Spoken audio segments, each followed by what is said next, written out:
اسلام آباد میں یوم استحصال کشمیر کے موقع پر وفاقی وزیر امور کشمیر انجینئر امیر مقام کی قیادت میں یکجہتی ریلی نکالی گئی۔ ڈی چوک پر منعقدہ تقریب میں وفاقی وزراء، حریت قیادت اور شہریوں نے شرکت کی۔ صبح 9 بجے سائرن بھی بجائے گئے اور کشمیری عوام سے اظہار یکجہتی کے لیے 1 منٹ کی خاموشی اختیار کی گئی۔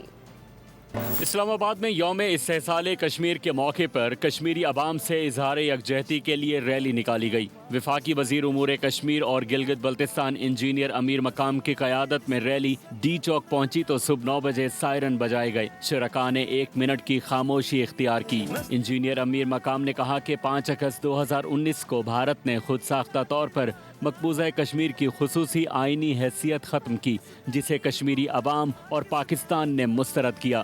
5 اگست 2019 کا یاد دلاتا ہے اور ہم ہر سال نکلتے اس کی مذمت کراتے، ان ظالموں کو یاد دلاتے کہ ہمیں کسی صورت یہ قابل قبول نہیں۔ کنوینر کل جماعتی حریت کانفرنس غلام محمد صفی بولے کہ کشمیری قیادت برسوں سے قید و بند کی صعوبتیں برداشت کر رہی ہے۔ قید و بند کی سختیاں برداشت کرنے والے لیڈرز جو گزشتہ برس سے قید و بند کی سختیاں برداشت کر رہے ہیں، جنہیں عمر قید کی سزا سنائی گئی ہے، صرف اس بنیاد پہ کہ وہ جموں و کشمیر کو ہندوستان کا حصہ نہیں سمجھتے۔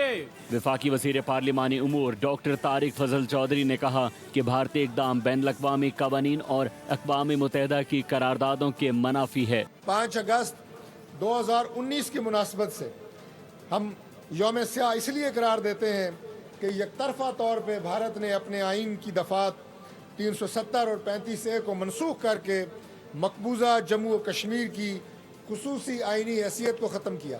ریلی کے شرکاء نے عالمی برادری سے مطالبہ کیا کہ مقبوضہ کشمیر میں اقوام متحدہ کی قراردادوں پر عمل درآمد یقینی بنایا جائے۔ سبسکرائب کریں اور بیل دبائیں تاکہ کوئی خبر رہ نہ جائے۔